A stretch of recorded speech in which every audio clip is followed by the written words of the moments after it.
hari byinshi. God have mercy on Ubikini. Sika mende mwibuka naye. Kenya. Anyway. No. Ni cyo gihugu gitangizwa na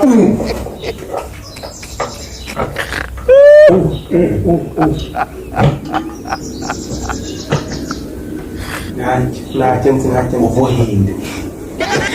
Oya warunyibye wayo ngo wakishe tega ni India. Uhinde. Tega kusige neza. India ni cyo gihugu gitangizwa. Okay, ugiye kumbwira igihugu gitangizwa God have mercy